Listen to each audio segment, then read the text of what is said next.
जय हिंद दोस्तों, मैं नवीन शर्मा आप सभी का स्वागत करता हूं। आशा करता हूं आप सब एकदम अच्छे हैं, एकदम बेहतरीन हैं।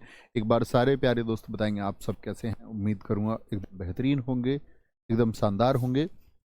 और दोस्त, हम लोग पढ़ रहे थे मराठा साम्राज्य को। मराठा साम्राज्य में कल मैंने आपको बताया छत्रपति शिवाजी महाराज जी के बारे में। फिर उनके बाद में हमने बात की दूसरे छत्रपति संभाजी महाराज के बारे में। तो मैं आपसे पूछना चाहूँगा, संभाजी महाराज का कार्यकाल कितना था, ये आप लोग बताएंगे। फिर हम आज की क्लास को कंटिन्यू करते हैं, ठीक है। संभाजी महाराज, मैंने बताया कि आपका जब उनकी मृत्यु हो गई 1689 में। कब? कल हमने ये बात की थी कि 1689 में उनकी हत्या औरंगजेब ने करवा दी।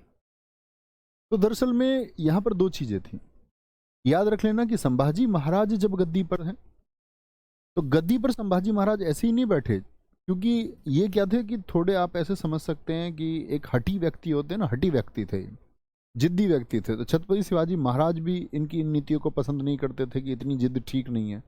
विलासिता से थोड़ा ये रहते थे, तो वह भी पसंद नहीं करते थे छत्रपति शिवाजी महाराज। तो छत्रपति शिवाजी महाराज जी ने तो एक बार संभाजी महाराज को तो कैद तक करवा लिया था, कैद तक करवा लिया एक बार।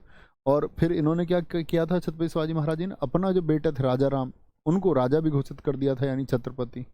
लेकिन जब छत्रपति शिवाजी की मृत्यु हो गई थी 1680 में, उसके बाद में ये अपने कुछ सेनापतियों से मिलकर किले से निकले। राजा राम को, उनकी माता सोयराबाई को इन्होंने कैद कर लिया था।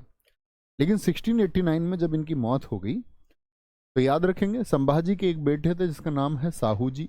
और साहू जी किसकी कैद में रहे? औरंगजेब की कैद में। और ये औरंगजेब की कैद में औरंगजेब के मरने तक रहे।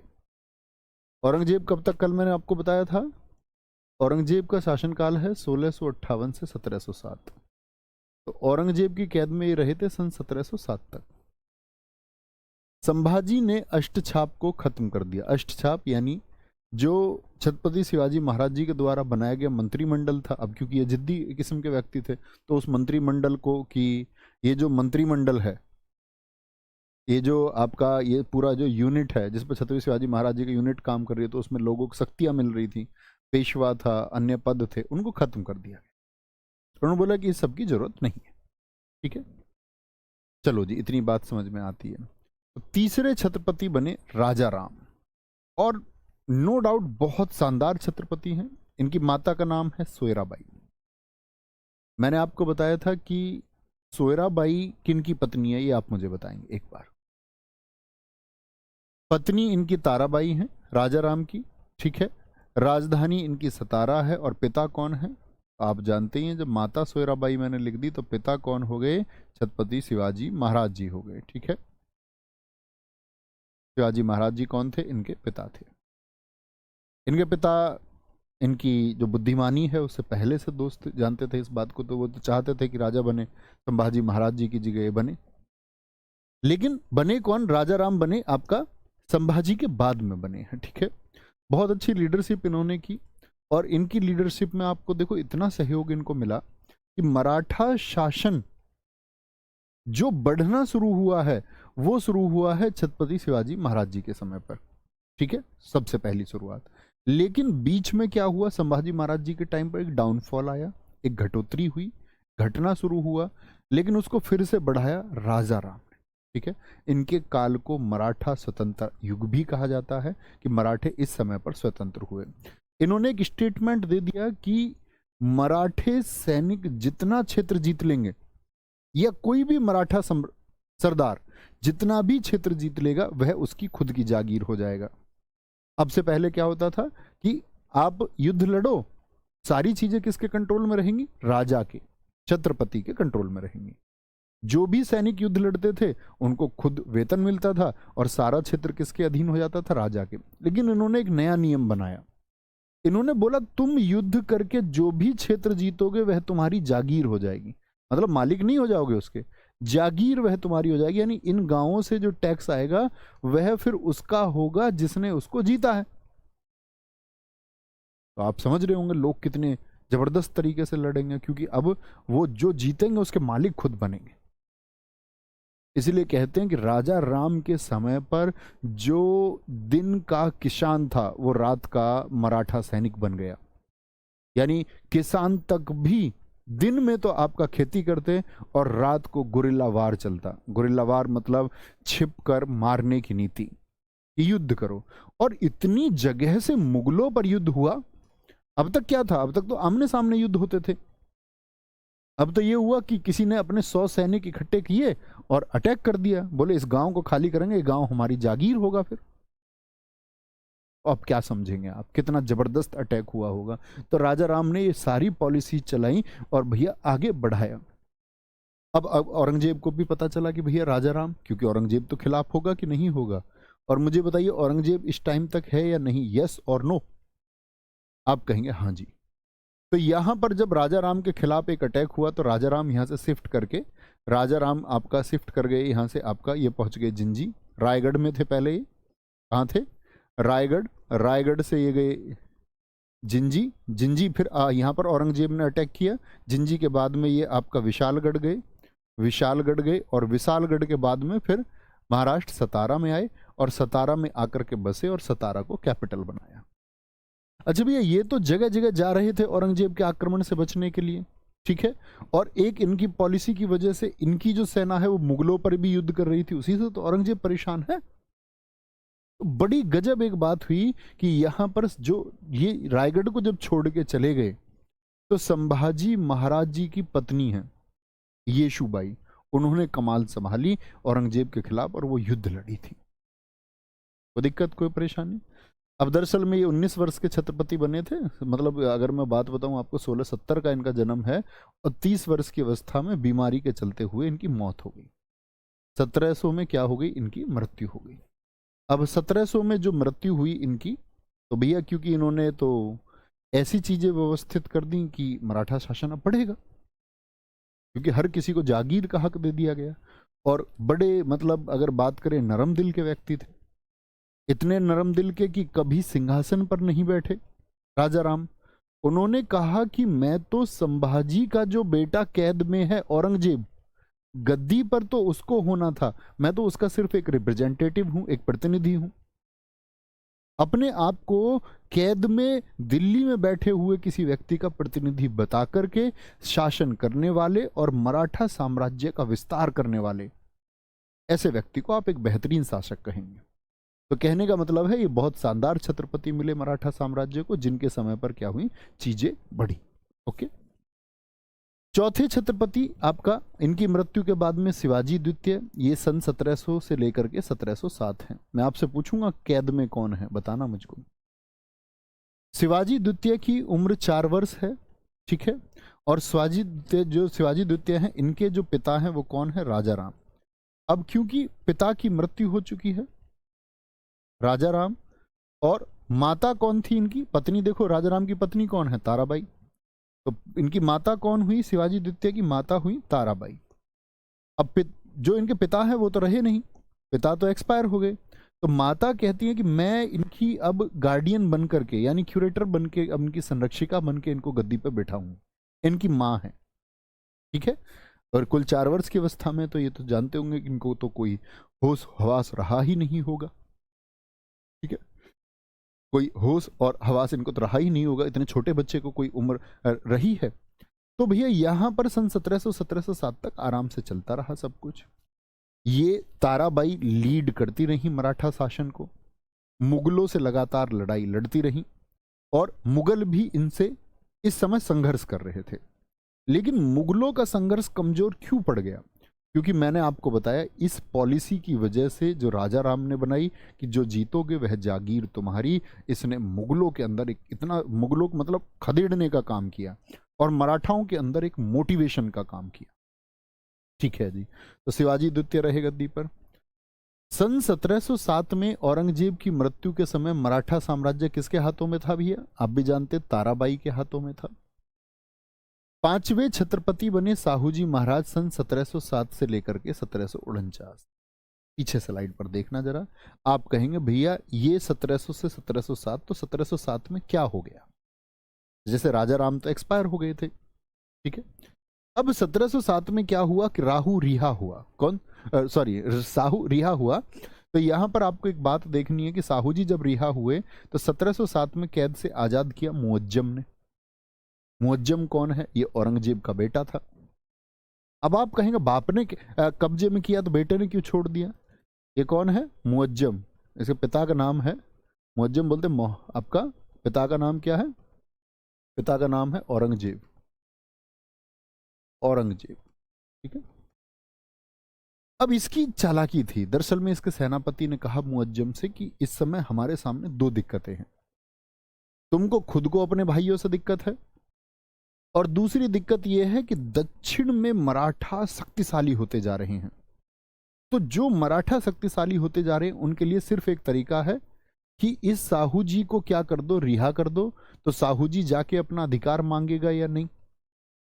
और वहां से उन्होंने इनपुट ले लिया कि ताराबाई जो है ना, वो साहू जी को अब गद्दी नहीं देगी, ऐसा इनपुट उनको मिला था। तो उन्होंने कहा कि अच्छा ये ठीक रहेगा, साहू जी को रिहा करते हैं, ये जाके वहां अपना हक मांगेंगे, और हक मांगेंगे तो कुछ सरदार इनकी तरफ होंगे, और जो मराठे हमारे लिए सिर में दर्द बने हुए हैं वो आपस में उलझ कर रह जाएंगे। क्योंकि उन्होंने कहा राजगद्दी के असली हकदार तो साहू जी महाराज थे। तो 1707 में यहां पर उत्तराधिकार का एक युद्ध हुआ जिसको खेद का युद्ध कहते हैं। खेद का युद्ध भीमा नदी के तट पर लड़ा गया था महाराष्ट्र में। साहू जी गद्दी पर थी ताराबाई, इन्होंने जाकर के कहा कि मेरी ये जो गद्दी है इसका वास्तविक हकदार मैं हूं, ये मुझे चाहिए। लेकिन ताराबाई ने क्या कहा? ताराबाई ने कहा कि जिस गद्दी के हकदार तुम बनते हो ना, इस गद्दी को तुम्हारे पिता संभाजी महाराज ने खो दिया था। संभाजी महाराज उसका जो गरिमा है उसको बचा नहीं पाए, उसको उन्होंने हरा दिया। तो तुम कैसे उत्तराधिकारी हुए? तुम्हारे पिता तो उसको खो चुके थे। ताराबाई कहती हैं इसको तो मेरे पति राजा राम ने जीवित किया है, इस मराठा साम्राज्य को मेरे पति ने जीवित किया है, तो इस पर अधिकार तुम्हारा कैसे? तो कुछ सरदार तो हो गए साहू जी के साथ में और कुछ हो गए ताराबाई के साथ में। ठीक है, ये अभी यहां रहने देंगे, बाद में इसको छोड़ देंगे, अभी मैं बताऊंगा सारे छत्रपतियों का क्रम। कोई दिक्कत, कोई परेशानी? बात समझे इस बात को? यहां तक की बात समझ में आई? तो बताओ गद्दी का वास्तविक अधिकारी कौन है? आप कहेंगे भैया दोनों की ही बातें सही हैं, क्योंकि संभाजी महाराज तो कमजोर पड़ गए युद्ध में, और आप कहेंगे कि भैया फिर ताराबाई राजा राम ने कूटनीति से काम लेकर मराठा शासन को आगे बढ़ाया। तो आप कहेंगे भाई वास्तविक हकदार तो दोनों हैं। ठीक है, तो वास्तविक हकदार दोनों हुए। और याद रख लेना संभाजी महाराज जी के जो पुत्र हैं साहूजी महाराज की हेल्प यहां पर की बालाजी विश्वनाथ ने। क्या बोलोगे? बालाजी विश्वनाथ ने, जिसकी वजह से इन्होंने बहुत सारे लोगों को इनके समर्थन में कर लिया। और इनके समर्थन में होने की वजह से, जैसे सबसे प्रमुख व्यक्ति एक था, अगर मैं आपको बताऊं, धनाजी जाधव। और धनाजी जाधव एक ऐसा व्यक्ति था, ऐसा सैन्य कमांडर था जिस पर ताराबाई को बहुत विश्वास था। ताराबाई ने एक सेना लेकर के धनाजी जाधव को भेजा कि जाकर के साहू जी महाराज को हराओ, और वो आसानी से हरा सकते थे। लेकिन साहू जी महाराज और धनाजी जाधव का एकीकरण कराया है बालाजी विश्वनाथ ने। और बालाजी विश्वनाथ ने ये एकीकरण कराते ही ताराबाई कमजोर हो गई, और गद्दी पर कौन आ गए? 1707 से 1749 साहू जी। ठीक है, कोई दिक्कत? आप कहेंगे बालाजी विश्वनाथ कौन है?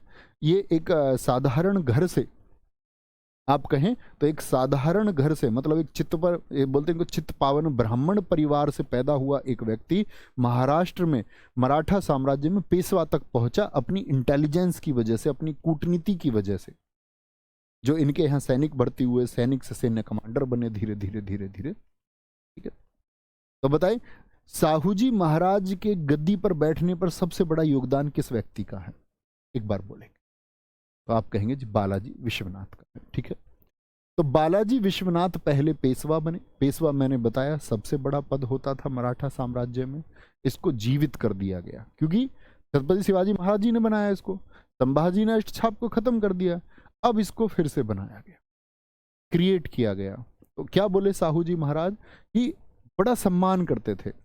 और दोस्त याद रख लेना, बालाजी विश्वनाथ भी और साथ में इनके बेटे भी और इनके पोते भी पेशवा होंगे, वो भी साहू जी के प्रति निष्ठा रखेंगे, क्योंकि साहू जी ने इनको फुल, अगर आप समझे, एक तरीके से छूट प्रदान की। और इनके ऊपर अत्यंत प्रगाढ़ विश्वास वो करते थे कि इनके जो एक्ट होंगे वो मराठा साम्राज्य के हित में होंगे। जो इन्होंने कह दिया वो इनके लिए मान्य था, और साहू जी ने स्वयं कोई युद्ध नहीं लड़ा। ऐसे समझिए कि साहू जी ने जो शासन चलाया है वो पेशवाओं के माध्यम से चलाया है। वो एकदम से चिंता मुक्त होकर बैठ गए, चिंता मुक्त। 1713 में पेशवा बने। पेशवा बोले तो प्रधानमंत्री, बड़ा पद है। और फिर इन्होंने क्या किया कि 1713 से 20 तक ये पेशवा रहे थे, और इन्होंने पेशवा पद को कर दिया वंशानुगत। यानी पेशवा ऐसा नहीं होगा कि राजा कभी किसी को भी बोल दे।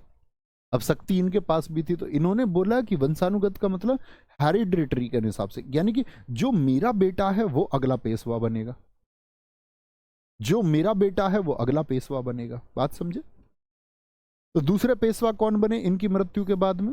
1720 में मौत हो गई, तो बालाजी क्या बोलोगे आपका, विश्वनाथ के बाद में बाजीराव फर्स्ट। और 20 की एज थी इनकी, सन 1700 का जन्म है। 20 की एज में दोस्त बने आपका क्या, पेशवा। और क्या पेशवा, तुम ये बोलोगे कि मराठा साम्राज्य अब तक जितना क्षेत्र पर कंट्रोल करता था उस क्षेत्र का दुगना क्षेत्र मराठाओं के क्षेत्र को इन्होंने पहुंचा दिया। अगर कोई आपसे पूछे कि मराठा क्षेत्र को पूरे भारतवर्ष में या सबसे अधिक क्षेत्रों पर विकसित किसने किया, तो जो मैक्सिमम लिमिट है वो साहू जी महाराज जी के समय पर है।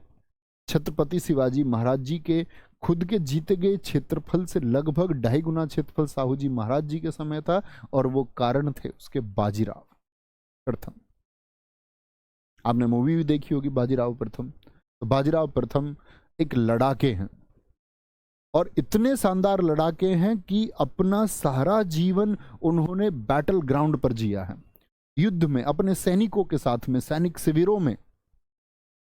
कहते हैं कि वो नाम मात्र के लिए आपका भवन में गए, नाम मात्र के लिए वह भवन में सोए, वह अधिकतर सेना की शिविरों में सोए।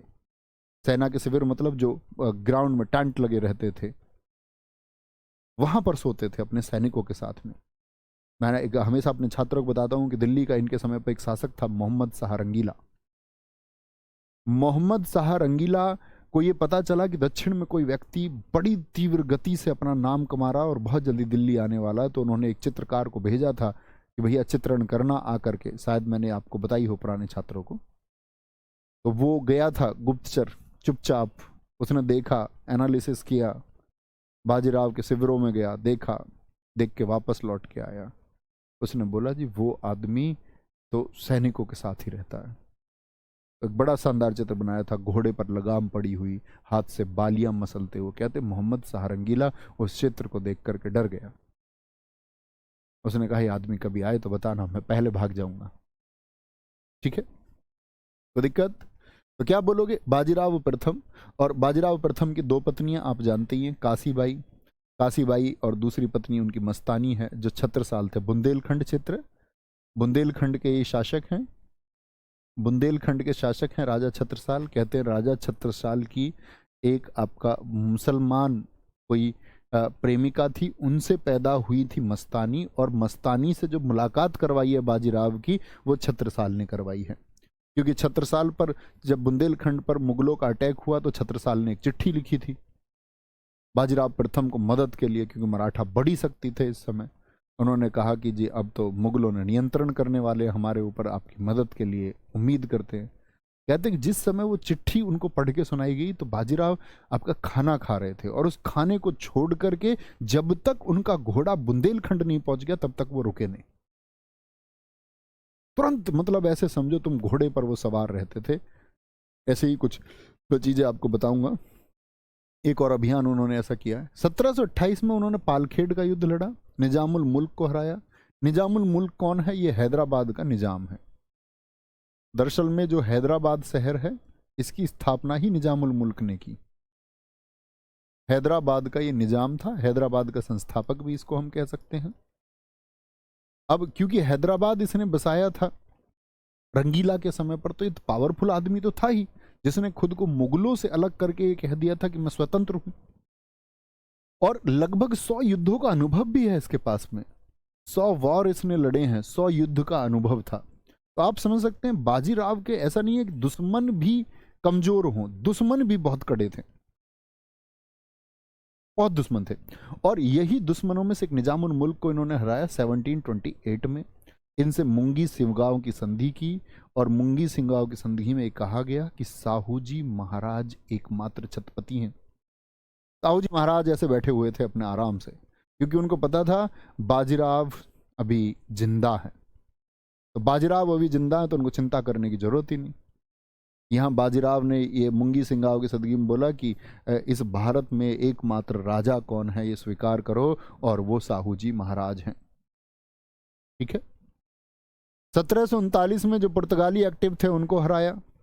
1737 में दिल्ली में अभियान किया इन्होंने। 1737 में, ये बड़ी इंपॉर्टेंट बात है, यहाँ पर मोहम्मद शाह रंगीला था। तो दरअसल में हुआ क्या था देखो, अब क्योंकि जब इनकी पॉपुलैरिटी बढ़ी, ऐसा नहीं है निजामुल मुल्क को यहाँ इन्होंने ये स्वीकार करके छोड़ दिया था। निजामुल मुल्क ने एक बार और प्रयास किया था 1737 में। वो दिल्ली गया था मोहम्मद शाह रंगीला के यहाँ। मोहम्मद शाह रंगीला ने उससे कहा, निजामुल मुल्क तुमको हरा दिया क्या उसने? क्या बाजीराव ने तुमको हरा दिया? उसने बोला, जी हाँ, बराबर की सी टक्कर रह गई थी। उसने कहा, तुम आसफ जहाँ हो। आसफ जहाँ की उपाधि दी इसको।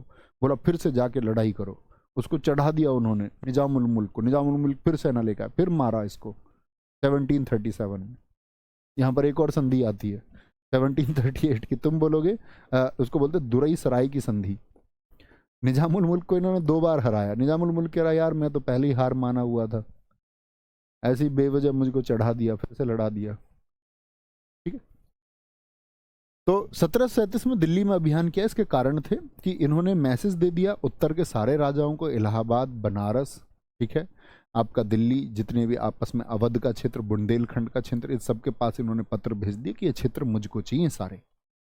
कोई एक ऐसा आदमी हो जो विरोध करता हो तो मुझको बताए, फिर उससे हम टैकल करेंगे।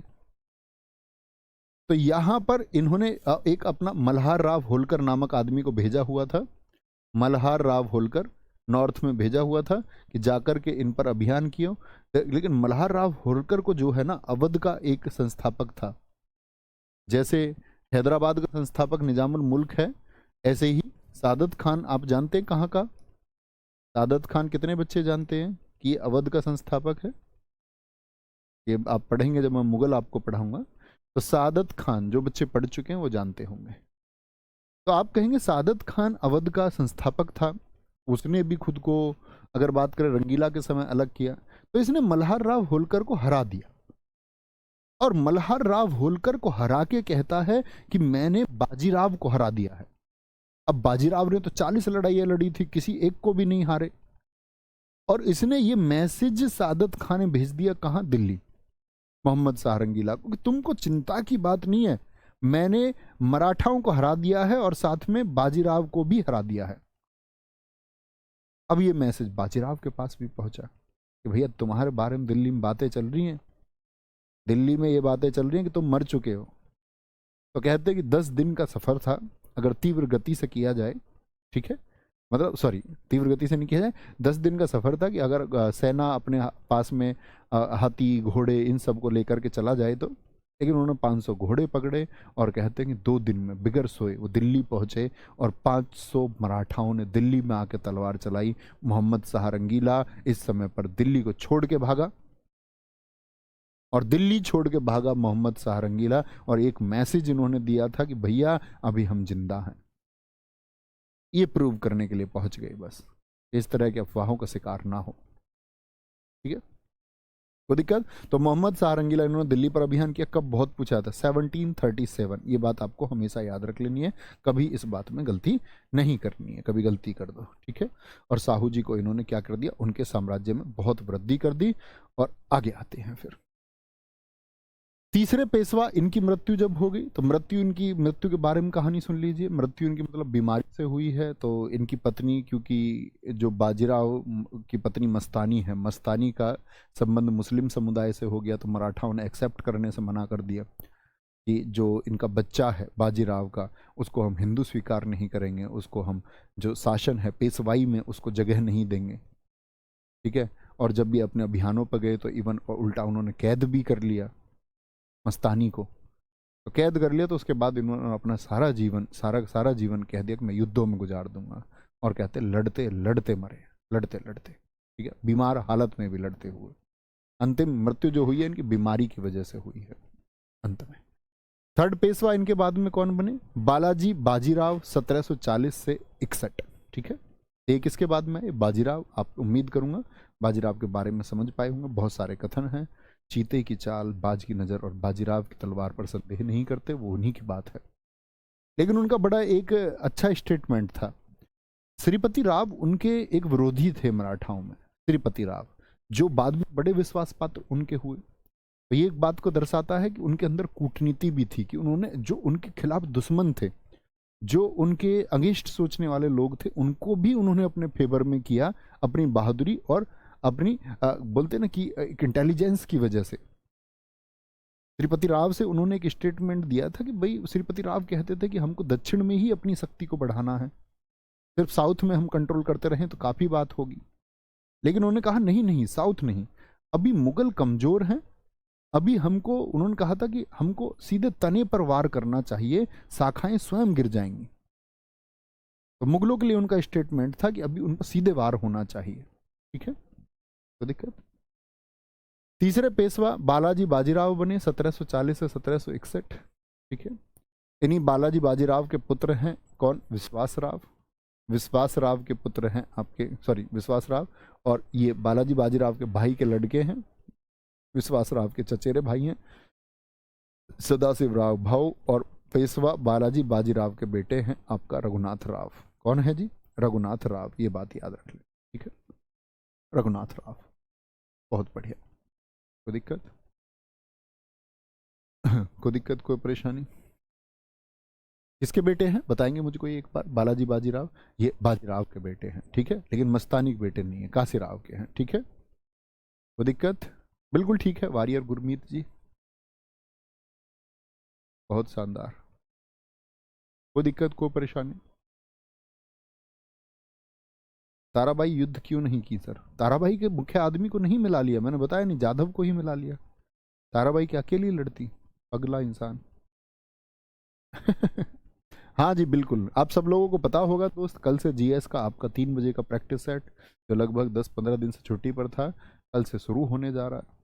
और जो भी जीडी में भर्ती होने का ख्वाब देखते हो, किसी भी एग्जाम का, एसएससी के किसी भी फॉर्मेट का ख्वाब आप देखते हो, मैं आपसे हमेशा कहता हूँ 3 बजे का प्रैक्टिस सेट फतेह करता है। इस बार भी 3 बजे का प्रैक्टिस सेट फतेह करेगा। मैंने आपको ये बात कह चुका हूँ कि मैंने आपसे एक प्रॉमिस किया है कि जो ये प्रैक्टिस सेट शुरू होगा, इसमें 16+ क्वेश्चन का वादा मैं आपसे कर सकता हूँ, लेकिन एक वादा आपको करना होगा कि आप उसका एक भी वर्ड नहीं भूलेंगे। सिर्फ उन प्रैक्टिस सेट से 16+ का वादा मैं आपसे कर सकता हूँ। ठीक है, लेकिन उसके लिए आपको बस ये है कि या तो आप रट्टू बच्चे होने चाहिए, एकदम से रट लो, या थोड़ी बेसिक जीएस की समझ रखते होगे तो मेरे लिए आसान होगा। ठीक है, आगे आएंगे। दिक्कत? आगे आएंगे। सर मस्तानी का क्या हुआ था? मस्तानी के बारे में बहुत सारे, केसर भाई एक इतिहासकार है, उन्होंने कहा था कि वो तो सती हो गई थी बाजीराव के साथ में ही। कुछ लोग कहते हैं उनको किले में बंद रख के रखा गया। ओके सर जी, उनको इतनी बातें मत किया करो। उनको बीमारी क्या थी, उनको क्या हुआ था, वो रात को क्या खाया था, उस दिन उन्होंने शाम को क्या खाया था, मूर्खता वाले प्रश्न मत किया करो। कॉन्टेक्स्ट जाना करो कि हुआ क्या है बस। पानीपत का तीसरा युद्ध 14 जनवरी 1761 को हुआ है। मुझे बताएंगे 1761 में कौन है? 1761 में यहाँ पर एक इंपॉर्टेंट बात आएगी, आपको ये बात याद रख लेनी है। मैं आपको बता दूं, देखो मैंने 2-3 चीज़ें आपको बताई हैं अब तक। जैसे मैंने बोला, बालाजी विश्वनाथ कब से कब तक पेशवा थे बताना? बालाजी विश्वनाथ कब से कब तक पेशवा है? आप कहोगे बालाजी विश्वनाथ भैया 1713 से लेकर के 1720 तक पेशवा थे। इसके बाद में बाजीराव प्रथम पेशवा हुए। बाजीराव प्रथम, और बाजीराव प्रथम हुए पेशवा आपके 1720 से 1740। ठीक है, तीसरे पेशवा मैंने आपको बताई 1740 से लेकर के 1761 तक, 1761 तक कौन हुए ये आप बताएंगे। आगे बोलेंगे जी। कल से शुरू होगा बच्चे, यूट्यूब पर 3 बजे शुरू होगा प्रैक्टिस सेट। ये मत पूछना कि नोट्स कैसे बनाए उसके, ऐसे बच्चे नहीं चाहिए मुझको। ऐसे बच्चे नहीं चाहिए। गुरुजी कै कैसे लिखा जाएगा, खे कैसे लिखा जाएगा। रियली सॉरी, मैं आपको 10वीं पास मान के पढ़ाऊंगा कि एटलीस्ट आपने 10वीं पास की है ना। 10वीं पास आप भी बिहेव ऐसे ही करना कि आप एटलीस्ट 10वीं की हुई है, तुमने 10th की हुई है, और कम से कम 12वीं तो की होगी। बहुत सारे बच्चे ग्रेजुएट भी होंगे। आपका वो प्रॉमिस चाहिए मुझे, बस और कुछ नहीं। आपके अंदर वो ताकत और जान चाहिए कि आपके अंदर वो हौसला है।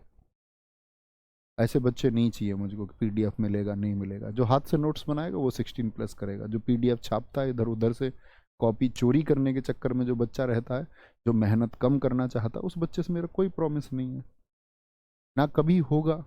आज नहीं कल भी नहीं होगा ऐसा प्रॉमिस। मिट्टी से अपना कोई प्रॉमिस नहीं है। अपना प्रॉमिस है दोस्त जो खुद को तपा करके कोयले से हीरा बना सकता है, ऐसे बच्चे। तो 1740 क्या बोलोगे? बालाजी, क्या बोलोगे? इनका नाम है बालाजी बाजीराव। वो बालाजी विश्वनाथ है, वो बाजीराव प्रथम है, ये बालाजी बाजीराव है। ये 3 लोग थे। देखो, बालाजी विश्वनाथ के समय पर क्या हुआ कि वो प्रथम पेशवा है। प्रथम पेशवा हुए तो शक्तिशाली तो थे ही, शक्तिशाली हुए तो कूटनीतिक भी थे। इनके समय पर क्या हुआ, 1719 में एक संधि हो गई थी। संधि हो गई थी सैयद बंधुओं के साथ में। सैयद बंधु आपका, जिनको हम किंग मेकर कहते हैं, सैयद बंधु अभी समझना बस थोड़ा सा, इनको बोलते हैं किंग मेकर। ये हुसैन अली और मोहम्मद अली थे। किंग मेकर इसीलिए क्योंकि जो आपका मुगल थे, मुगलों के यहाँ पर जो राजा बनता था वो इनकी परमिशन से बनता था। ये इतने शक्तिशाली थे। अब ये इतने शक्तिशाली कैसे हो गए भैया? ये इतने शक्तिशाली इसलिए हो गए क्योंकि इनको बालाजी विश्वनाथ का साथ था, सैयद बंधुओं को। तो एक बार फर्रुखशियन ने सैयद बंधुओं के खिलाफ साजिश की, तो 15,000 सैनिक हेल्प के लिए पहुंचे थे सैयद बंधुओं की, और जाकर के फर्रुखशियर को गद्दी से हटा दिया था 1719 में, 1719 में। तो यहां पर आप समझे होंगे कि बालाजी विश्वनाथ कमजोर नहीं है। साथ में दक्षिण में इन्होंने साहू जी को क्या किया, साहू जी को इनकी गद्दी वापस दिलवाई। ठीक है। तो एक दूसरे मैंने बताया बाजीराव प्रथम, क्या बोलोगे? बाजीराव प्रथम एक शानदार, आप लोग बोलेंगे यस और नो, एक शानदार लीडर साबित हुए कि नहीं हुए? उन्होंने खुद को प्रूव किया कि नहीं किया? जितना आपने समझा तो आप कहेंगे जी हाँ। तीसरे आए बालाजी बाजीराव, और बालाजी बाजीराव दरअसल में इनके एक भाई हैं जिनका नाम है रघुनाथ राव। अब इस समय पर जो जीत रहे हैं, मराठाओं के सबसे शानदार कमांडर हैं कौन? आपका सबसे शानदार कमांडर थे आपके रघुनाथ राव। जिस युद्ध को लड़े तो हारे नहीं। लेकिन बालाजी बाजीराव अपने भाई से ज्यादा, कहते हैं ना, अपने बच्चे से प्रेम हो जाता है। तो उनका प्रेम जो है अपने बच्चों की तरफ है, योग्यता की तरफ नहीं है।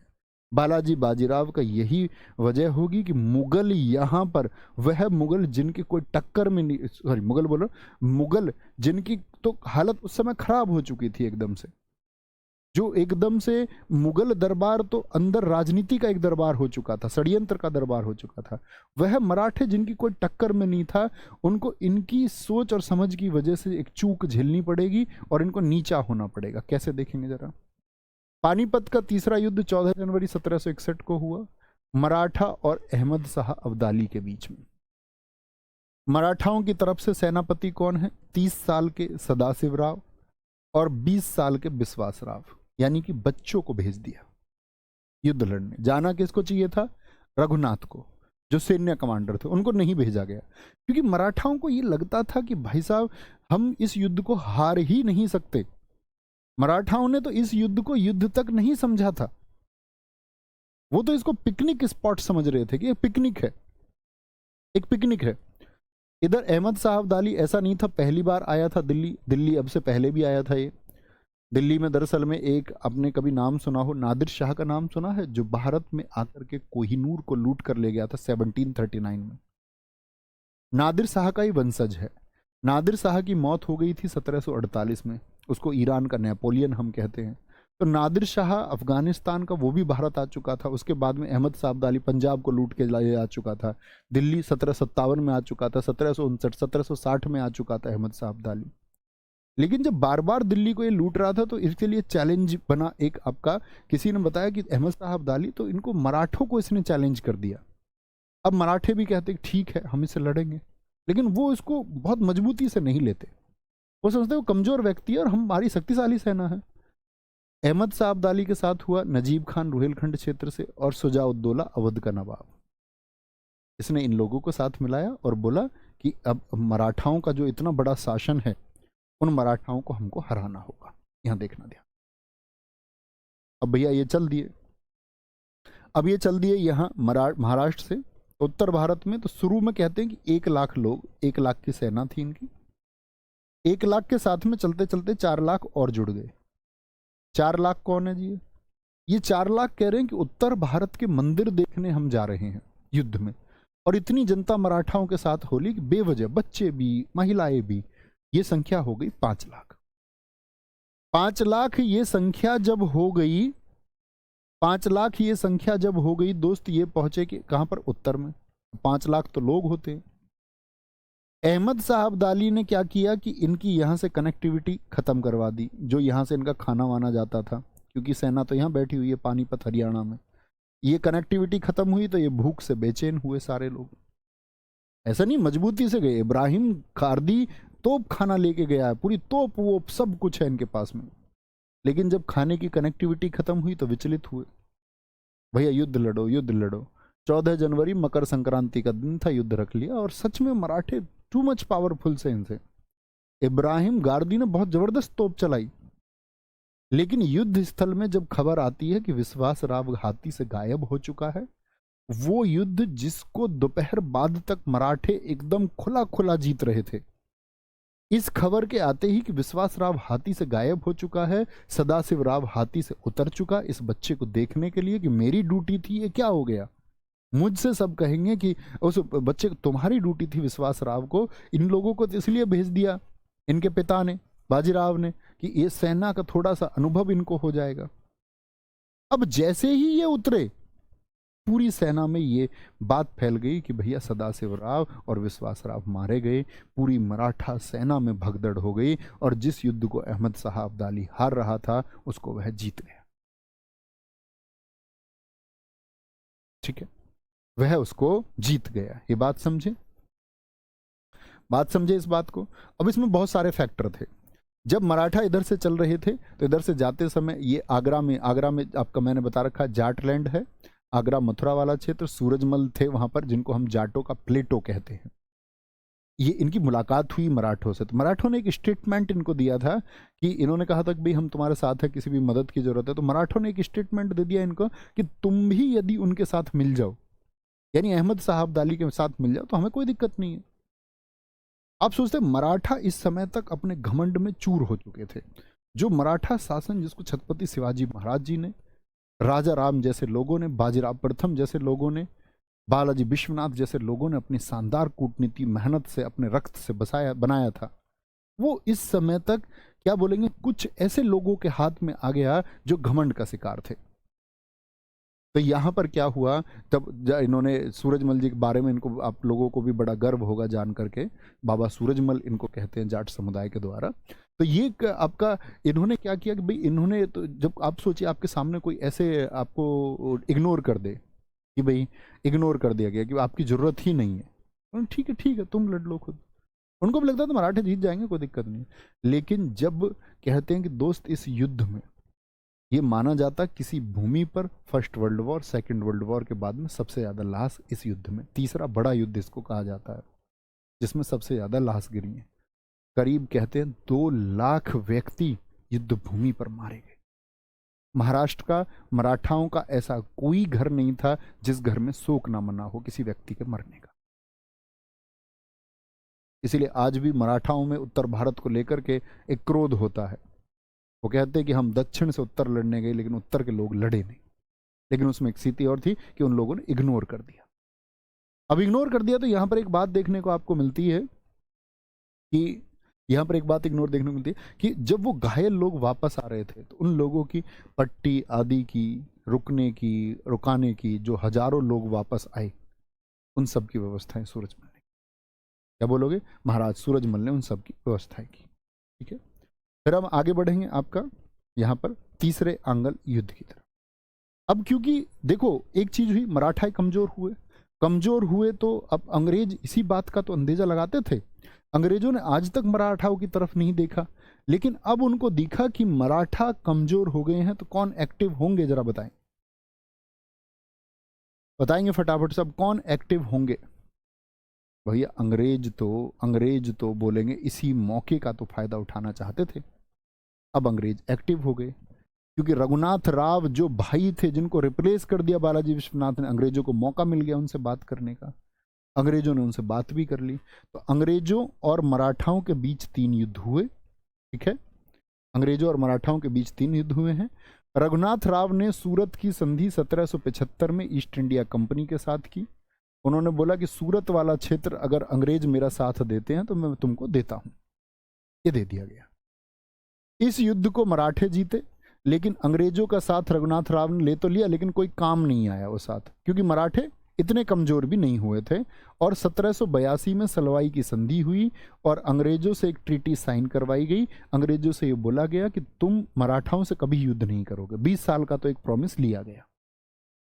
अंग्रेजों ने बोला, हाथ जोड़ के, अंग्रेज जैसे ही हार देते तुरंत हाथ जोड़ लेते थे एकदम से, कहते भैया ठीक है नहीं लड़ेंगे।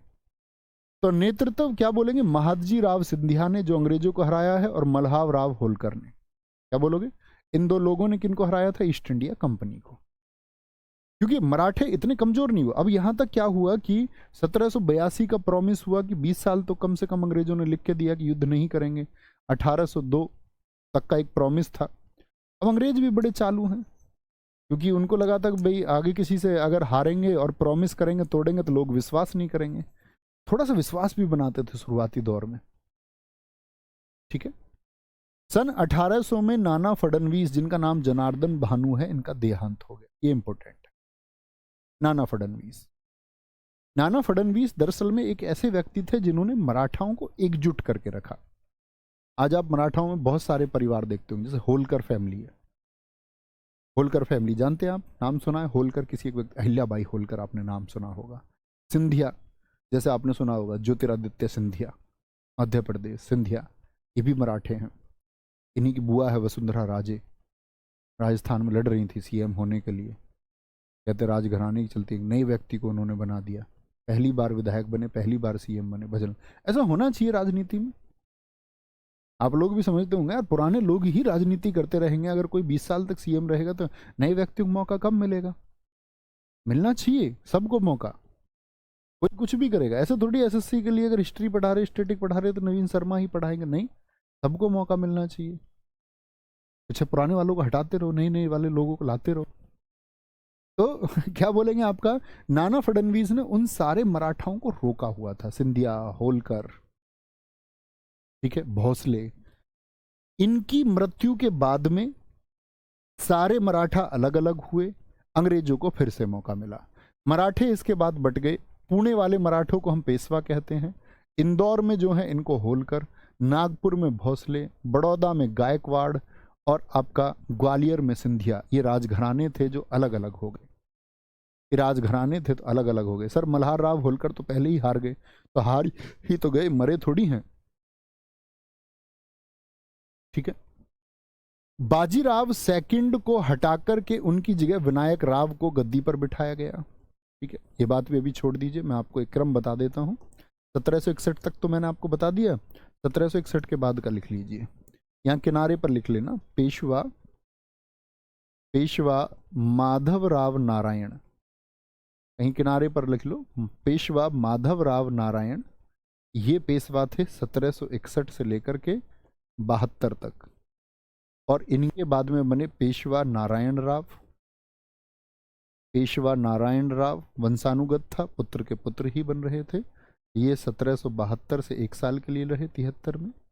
फिर बने थे आपके पेशवा नारायण राव सेकंड, क्या, पेशवा नारायण, ठीक है ना, सॉरी नारायण राव नहीं बोले, माधव राव नारायण सेकंड, पेशवा माधव राव नारायण सेकंड,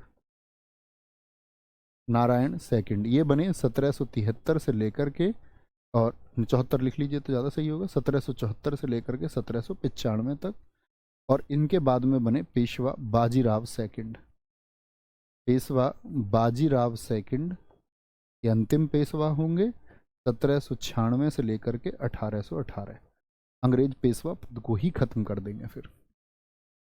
ठीक है भैया, सिंधियाओं ने गद्दारी की थी, हाँ लिखा जाता। देखो दोस्त, इतिहास आपने क्या पढ़ा है उसकी इंपॉर्टेंस अलग है। जैसे कहते हैं कि रानी लक्ष्मीबाई जी के खिलाफ आपका फैमिली हो गई थी, सिंधिया फैमिली, कि उन्होंने अंग्रेजों का साथ दिया। दरअसल में एक पक्ष जब आप इतिहास का पढ़ेंगे तो आप ये भी जानेंगे कि दरअसल में शुरुआती दौर में तो रानी लक्ष्मीबाई भी ईस्ट इंडिया कंपनी की शर्तों के साथ थी। वह भी अंग्रेजों की शर्तों को मानने को तैयार थी, उन्होंने विरोध नहीं किया था। ये तो अंग्रेजों ने जबरन जब उनके राज्य को हड़प लिया, जब उनके पास ऑप्शन नहीं बचा तो वह भी लड़ी। तो इतिहास आप किस परिप्रेक्ष्य से देखते हैं वो बड़ा इंपॉर्टेंट है। उसके लिए आपने कितनी रिसर्च किया, तो किसी आदमी ने कुछ कह के आपको बता दिया, सिर्फ उतना भर आपके लिए काफ़ी है। सर पानीपत का वर्णन किसने देखा था? वर्णन बहुत सारे लोगों ने किया है। सबसे प्रमुख वर्णन माना जाता है एक आपका जो वर्णन किया काशीराज पंडित ने, कि कहते काशीराज पंडित ने उस युद्ध को लाइव देखा, वहां मौजूद देखा और उन्होंने उसका वर्णन किया है। ठीक है सर जी ऐसा ना बोलो, जीएस का जब जिक्र आएगा तब नवीन सर का जिक्र आएगा नहीं, जिक्र तब तक रहता है जब तक कोई पढ़ाता है। जब मैं पढ़ाना छोड़ दूंगा ना तब 10-5 दिन जिक्र रहेगा बस। नहीं तो आप सोच लो जितने लोग पहले पढ़ाते थे मयूर उबाले जी, मैं किसी पूर्ण पुस्तक की सत्यता विश्वास नहीं करता कि वो पूर्ण सत्य ही कह रही होगी। जब तक आप किसी एक चीज़ पर कई लेखकों के विचार नहीं पढ़ेंगे, 2-4 लोगों के बारे में नहीं पढ़ेंगे, तो कि वो अपना तालमेल नहीं बनाएंगे, तब तक कैसे पता चलेगा? एक बात बताओ, अगर गजनवी के बारे में उसके किसी लेखक फिरदौसी ने कुछ लिखा तो मैं क्या मानने के लिए विवश हो जाऊं कि उसने सब कुछ सही लिखा होगा? अपने राजा की क्या तारीफ ना लिखी होगी? तो जो लिखने वाला है वो किस विंग का है? अब मान के चलो बीजेपी के बारे में कोई किताब लिखने लग जाए और वो नेता भी बीजेपी का हो और फेवर्ड हो, तो क्या चांसेस हैं? या कांग्रेस का कोई लीडर है या कांग्रेस के बारे में लिखे, ऐसा बिल्कुल नहीं है कि वो सत्य नहीं लिख रहा है, लेकिन क्या आप उसको पूर्ण सत्य मानने के लिए क्या कुछ को इवेल्युएट नहीं करेंगे, मूल्यांकन नहीं करेंगे कि सही भी है कि नहीं? हाँ, जब आप 2-4 उसके पक्ष और विपक्ष वाले लोगों को सुन करके और एक विचारधारा विकसित करेंगे ये ठीक है, तो वो सही होगा। चलो, अरे छोड़कर नहीं जा रहा हूं मैं कहीं पागलो एक जस्ट ट्रुथ की बात हम कर रहे हैं। यहाँ देखेंगे सेकंड आंग्ल मराठा युद्ध, तो जैसे ही मराठे अलग हुए तो फिर से मौका मिला इनको। 1803 से 6 चला है। पहला युद्ध बताओ कब तक चला? आंग्ल मराठा युद्ध 1700 बोलो भाई 75 से 82। 75 में हुई सूरत की संधि और 82 में हुई सलवाई की संधि। इसको कौन जीते थे? मराठे। यहां पर अंग्रेज जीत गए इस युद्ध को। 1802 में अंग्रेजों ने बसीन की संधि की, ठीक है। और 1806 में जैसे ही अंग्रेज जीते तो इन्होंने मराठाओं को फिर घेरा, अपने व्यापार के लिए जगह निश्चित की और राजापुर घाट की संधि की। बहुत इंपॉर्टेंट है। अब मराठा साम्राज्य अपने कमजोर होने की तरफ था, तो अंग्रेजों ने तीसरा युद्ध लड़ा है 1817 से 1818। यह इन्होंने क्या किया कि जो पेशवा पद था, बोले कोई पेशवा वेशवा नहीं होगा, पेशवा पद को इन्होंने क्या कर दिया? खत्म कर दिया।